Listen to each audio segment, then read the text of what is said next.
Chameleon nawe muri bishi. Chameleon yani. Dr. Jose Chameleon. Chameleon one of the big series.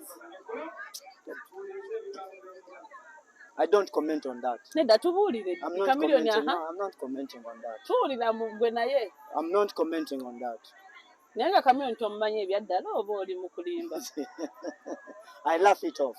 Okay. Yakola ki? I laugh it off. Twabiwulira biki bye yakola? Byewawulira by'oba osigaza. I laugh it off. Wamusonyiwa.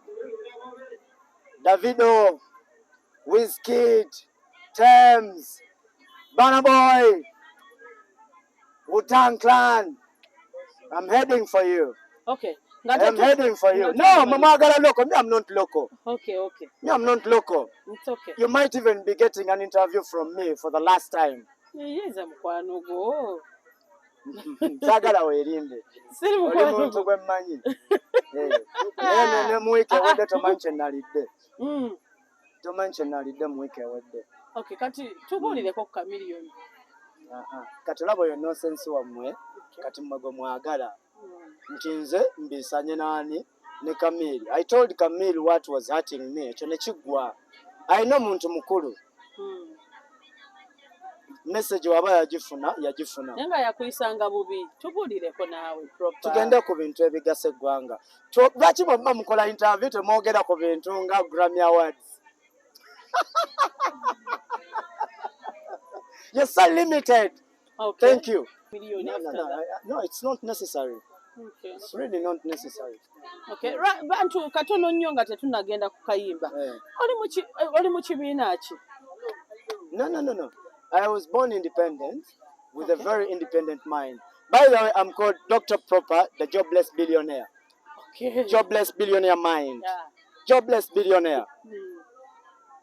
Nze bwe njogera n'abantu ekintu batwala emyezi ebiri nga bakyakirowooza kati okusooka okutegeera mbadde ngamba ki. Okay. The reason lwaki Uganda eringa bweri, not because abayimbi si bayimbi, but because bali limited. N'ebibuuzo bye mumbuuza biri limited. Nti n'omwana wange gwenzala bino bye mumbuuza tabimbuuza. Okay. We discuss things that are so different. Okubeera naye ng'oli mu the hairs ne tuwulira mbu baakufuumulayo. Kati ndowooza obulira ebibuuzo by'ombuuza. The hairs kye ki? The hairs band ya Lutalo gye walimu. You want me to put disrespect to Lutalo's name? Si kyekyo muwali. No. Okubeera mu kibiina mba nina contract. Okay. But I have never been contracted at all. Okay. So, can we talk about things like Grammys? Okay, tuogere ku Grammys. Tuogere ku limba lwo. Temwagala kupushinga abayimbi bagowinga up bagenda waggulu. Okay. That is a problem.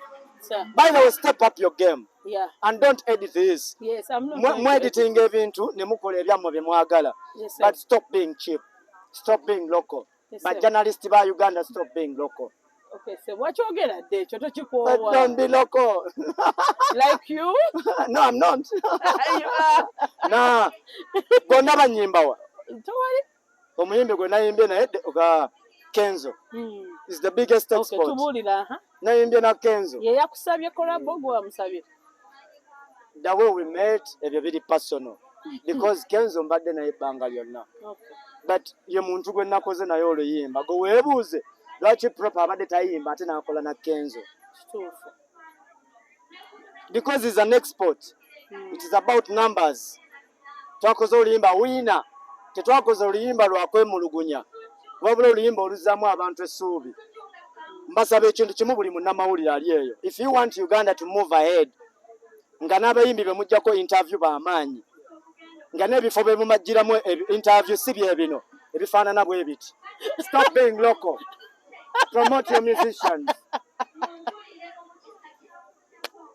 Mulekerawo ebintu bya pull him down, pull that down. Okay. Stop being local. Okay. May God bless you. Bafana? Bafana ngenda kuta maloboozi gokka. Ntekewo challenge. Bafana is a big shatter. Ayimba bulungi. But sigenda kuta luyimba. Ngenda kuta maloboozi. Ba producer bakole ngoma. Gye balowooza nti efittinga mu luyimba olwo. Ngenda gaba sente. ku luyimba. The best producer is going to get money. Okay, akatalekeka. Lwaki osazeewo n'ojja ku mukolo gwa Nabbosa? Weebuuze, Nabbosa azze kukola ki? Lwaki ndi wano? Nabbosa azze kwesimbawo ku bwa MP.